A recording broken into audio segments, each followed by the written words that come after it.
ออกไปสุขุสุคน วันนี้มาพบพอกับเดือเบาเราอีกแล้วพี่น้อง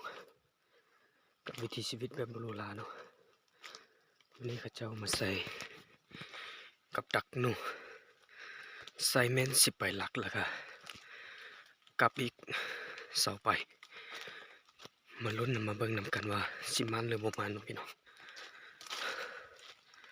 นี่บรรยากาศเศร้าๆพี่น้องมกเต็มเลยใส่เข็ดมะกอเนาะ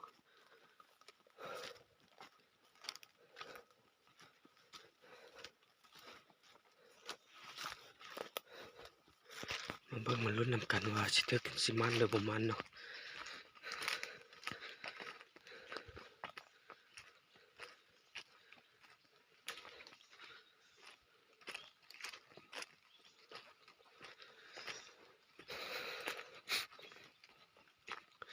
มาผู้เดียวนะมันนี่ผู้เดียวตามเคยครับพี่น้อง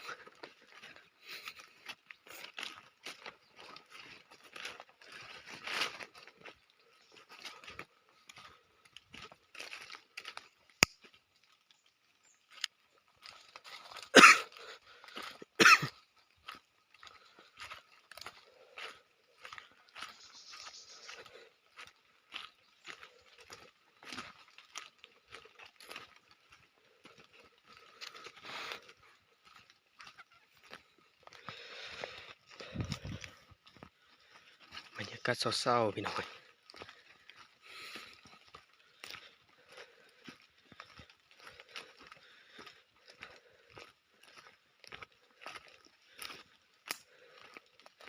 ถ้ามักก็อย่าลืมกดติดตาม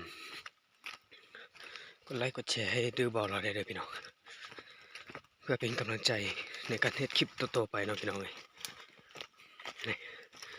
บรรยากาศเศร้าๆพี่น้อง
รู้ถึก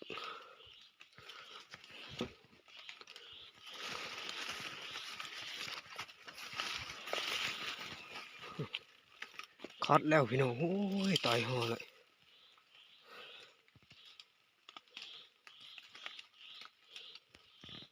ทุกตัวยังวะคัดเรียบร้อย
โอ้โห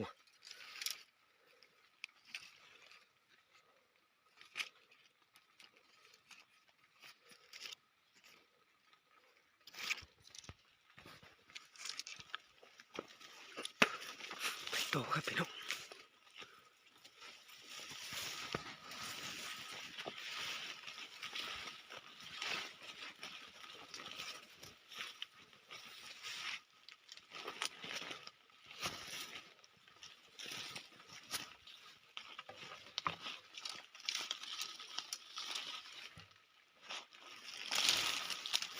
ปุ๊บถึงแล้วพี่น้อง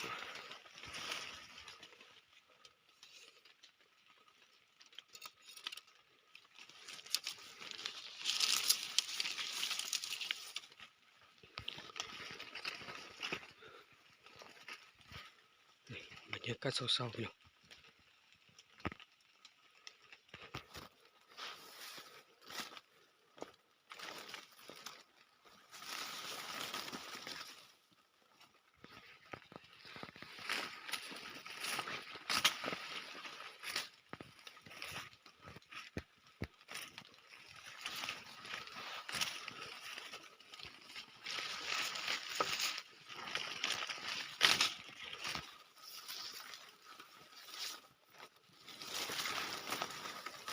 ปุ๊บถึง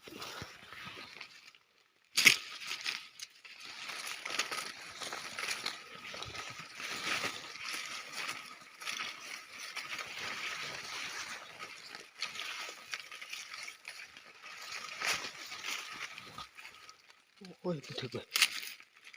ฝนตกลาบคุณ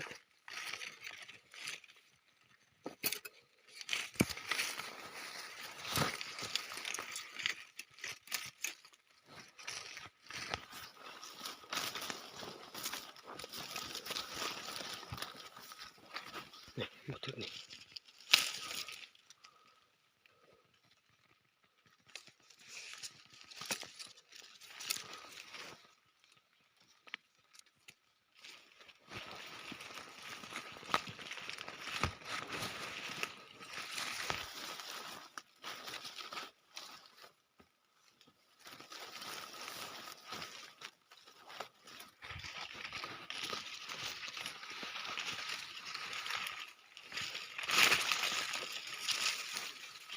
นี่เรียบร้อยพี่น้อง1 แต้มครับพี่น้องมันครับ1 แต้ม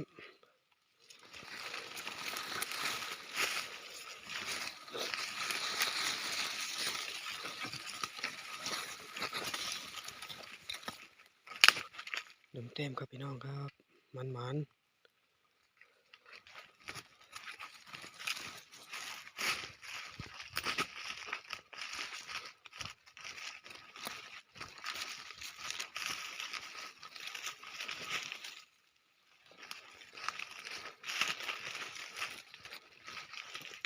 ปุ๊บถึง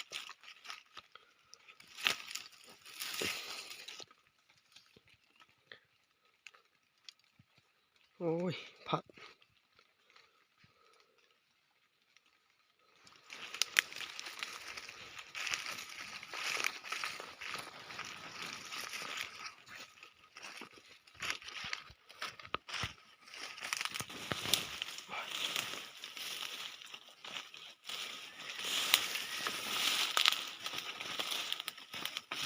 เรียบร้อยพี่น้อง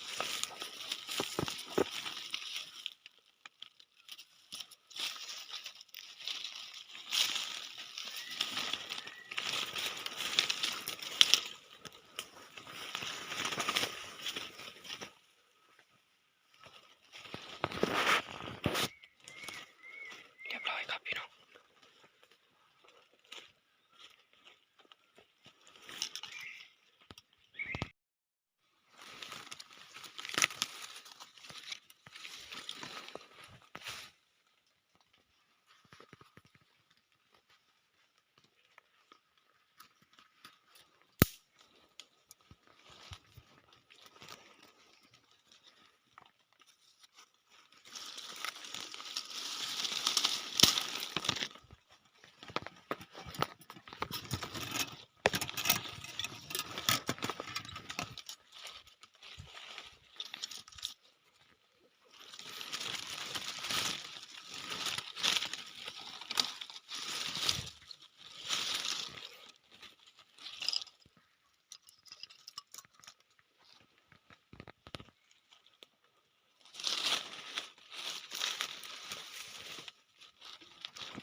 มันคือเก่าครับพี่น้อง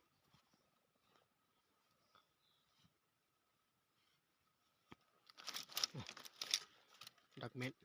ได้แต่ตัวเดียว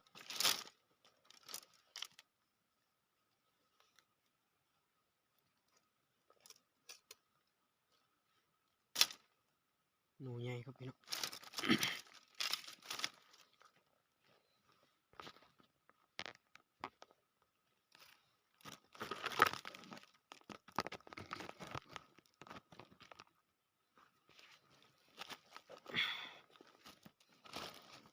กับดักหนู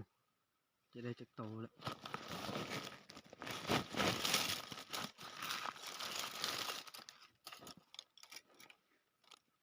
หนูน้อยครับพี่น้องนี่นกกระทึก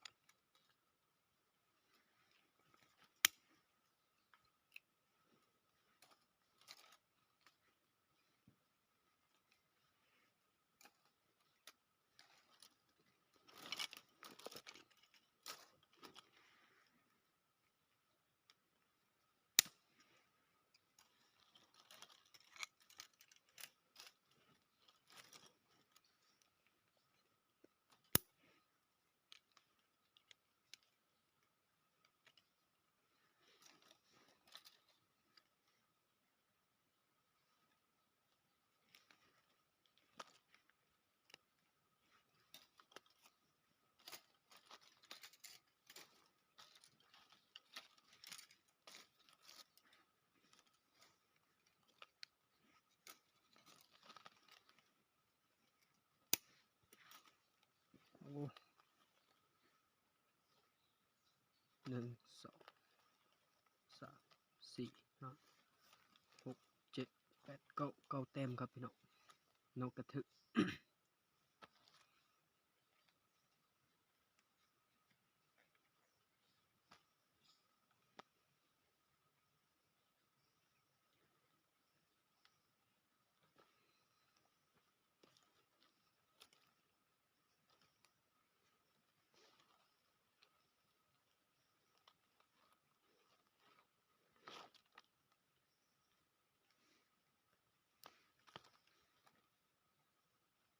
สวยๆครับพี่น้อง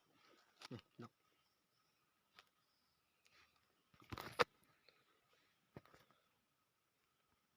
นี่พี่น้องดักแมนแล้วก็กับดักหนูถ้ามาคลิปนี้ก็อย่าลืมกดไลค์กดแชร์เนาะเพื่อเป็นกำลังใจให้กับดื้อเบาเราได้เด้อพี่น้องเด้อให้กินตามธรรมชาตินี่แหละพี่น้องปลาแกเนาะเจอกันคลิปหน้าพี่น้อง